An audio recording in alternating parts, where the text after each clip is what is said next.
Bonjour les gens, notre petite guidance pour le 5 novembre. 5 novembre, on est dans l'énergie de la pleine lune, c'est le moment de poser vos intentions, de la nouvelle lune, pardon. Bah, si ça vous parle évidemment. Alors on va le faire avec ce petit tarot. Le Spellcasters.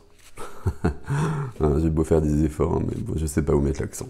C'est pas grave. Spellcasters, le lanceur de sorts, qui doit pas exister en français. C'est celui que j'ai utilisé pour les astros. Les astros qui sont toujours en ligne. Il y a 2 vidéos, puisque Monsieur Téléphone a décidé d'arrêter à 20%, alors qu'on aurait pu finir. Mais bon, voilà. Et donc, les Verseaux et les Gémeaux sont sur la deuxième. Et tous les autres signes sont sur la première. Et donc ces vidéos sont toujours en ligne actuellement et nous vous proposons une promotion sur les Capricornes et les Cancers. Alors, est-ce qu'on est prêt? Je ne sais pas centré comme vous le voyez, hein, enfin comme vous l'entendiez en tout cas. Donc on va se calmer un petit peu. 1, 2, 3, 4, 5. Merci. Hop, c'est celle-ci. Ah bah c'est très bien ça.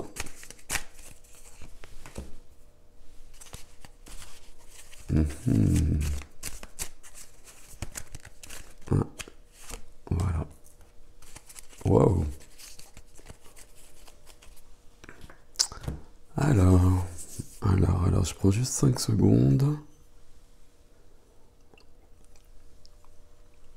Je vais vous présenter les cartes comme d'habitude pour que vous puissiez faire votre interprétation. Et puis je vais vous en proposer une comme d'habitude.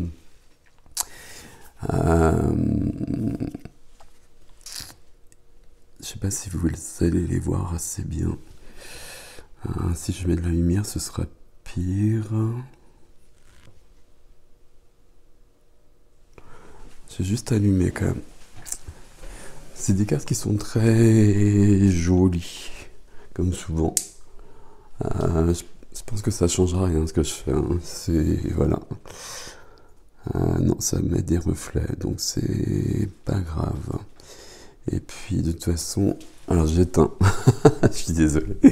Bon, voilà, il y a beaucoup de soleil. J'aurais dû baisser plus bas, mais ça va changer de toute façon d'ici 2 minutes. En tout cas, c'est l'as de Pentacle.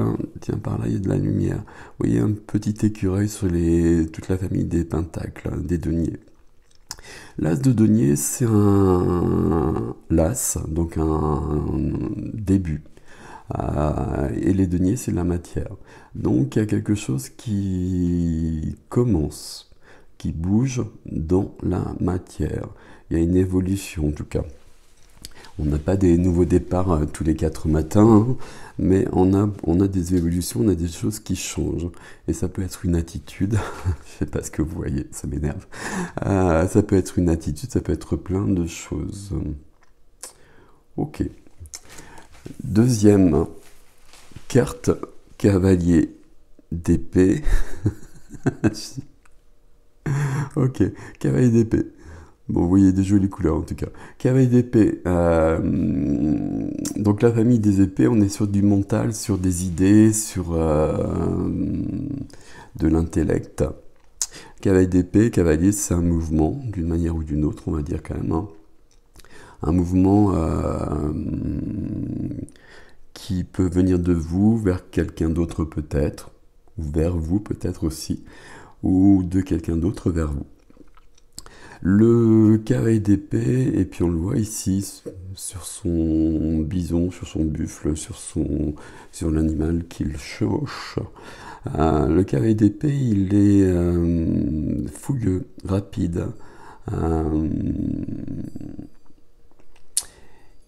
Il est bien dans cette famille des épées qui vient rectifier les choses. Le cavalier d'épée, si j'arrive à parler, il a la faculté de convaincre. Il a la faculté de convaincre, il maîtrise les mots en particulier. Et quand le cavalier d'épée arrive, donc là on le voit bien du coup maintenant, le cavalier d'épée, c'est quelqu'un qui peut aller dire des choses à quelqu'un, ou alors peut-être dans l'autre sens. Et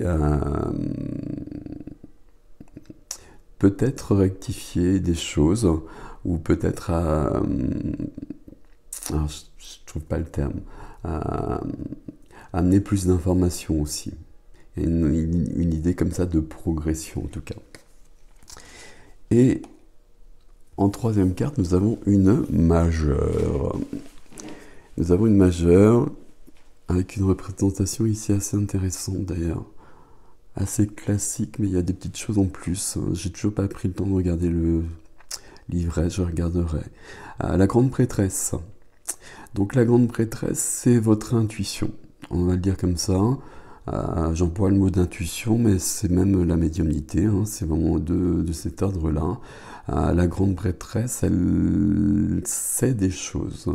Elle sait des choses, elle a le livre de la connaissance sur les genoux, comme à l'accoutumée. Donc il y a toujours un débat de savoir si elle l'a lu ou si elle ne l'a pas lu. Pour moi, c'est clair qu'elle l'a lu. Et elle maintient derrière elle, entre les deux temples, entre les deux piliers du temple, elle préserve l'entrée du temple. Donc c'est la gardienne aussi. Et ça peut être la gardienne des secrets. Ce qui est dans le livre, elle peut ne pas le dévoiler à tout le monde, par exemple. Quand la grande prêtresse arrive dans un tirage, ça veut dire que la personne, elle est... Alors ça dépend de s'il y a des positions ou pas, hein, et comment ça se passe. Mais à la base, en tout cas, ça veut dire que la personne, il y a une intuition qui est très forte et qu'il faut vraiment la suivre.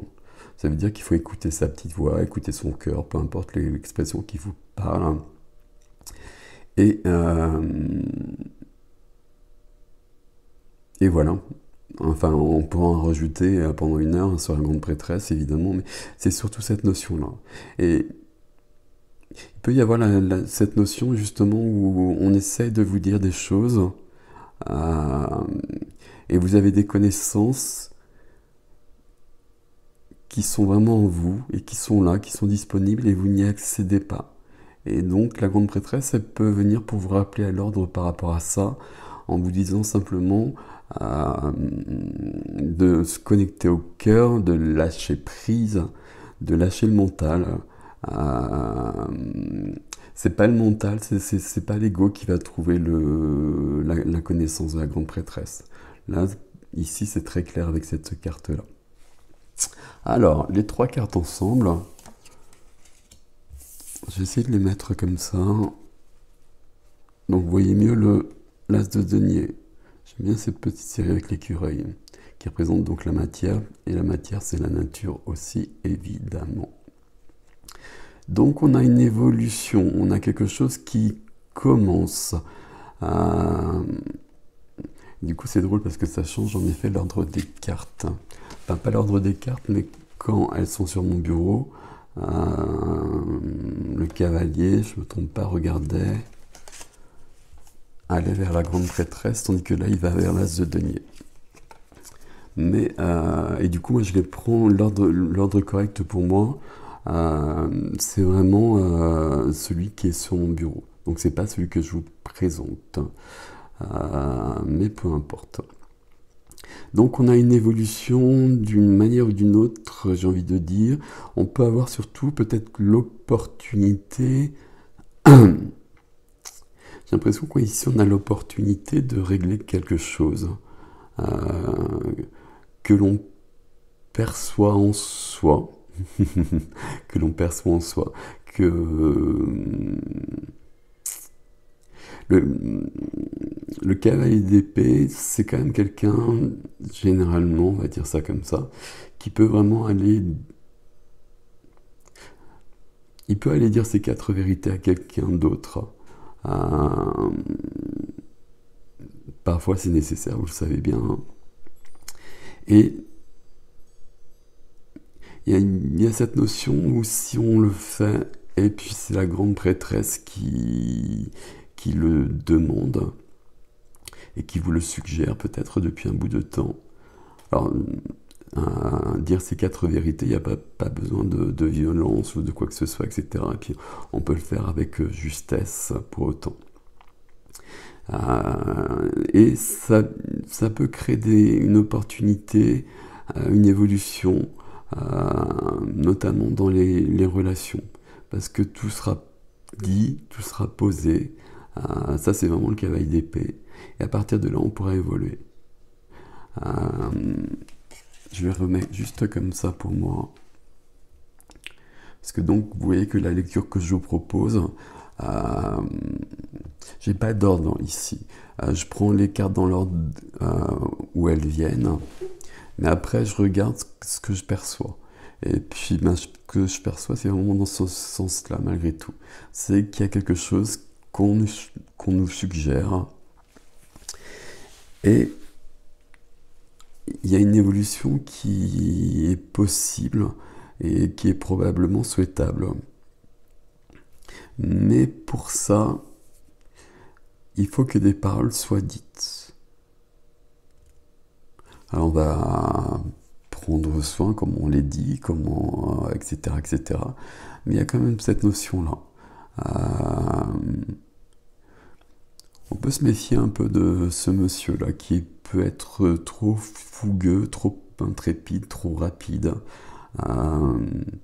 Même si on a des choses à dire, on peut trouver le moyen de les dire d'une manière sereine, sans créer de drame. Mais vous savez bien que parfois c'est nécessaire et il faut bien passer à autre chose, il faut bien évoluer sur tout. Ok, je regarde la grande prêtresse, la carte elle est magnifique. La carte elle est vraiment magnifique. Là sur cette carte là on voit bien qu'elle maîtrise. Alors, je ne sais pas si vous la voyez à nouveau.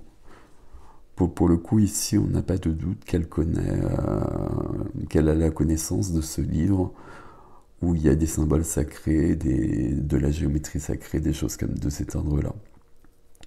Et elle a ce nourrisson à ses pieds, ce qui est plutôt intéressant parce que ça fait pas partie des caractéristiques classiques, on va dire. Mais le reste, tout y a. Il y a bien la lune, il y a bien les deux piliers du temple, il y a bien le voile qui commence à tomber d'ailleurs quelque part. Donc elle est peut-être prête à dévoiler des choses. Elle est peut-être prête à dévoiler des choses à un plus grand nombre. En tout cas, la grande prêtresse, elle est en vous et elle vous souffle des choses.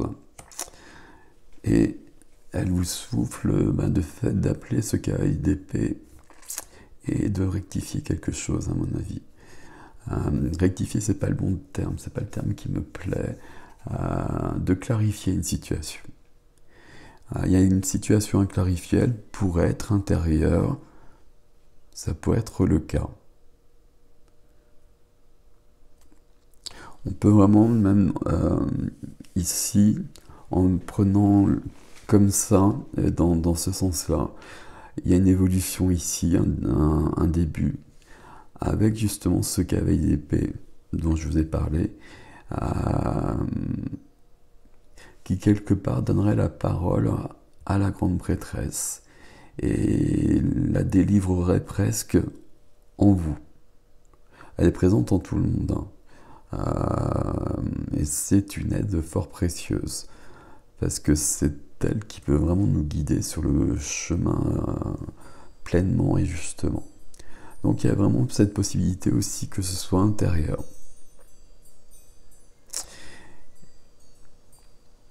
J'ai employé un mot tout de suite qui était juste, mais je l'ai perdu. C'était rétablir, pas rectifier, mais éclaircir. Je ne sais plus quel mot, mais c'était le mot juste en tout cas. Il y a quelque chose qui peut devenir plus clair, plus limpide. Donc voilà les gens, et une bonne journée, je vous souhaite. À bientôt.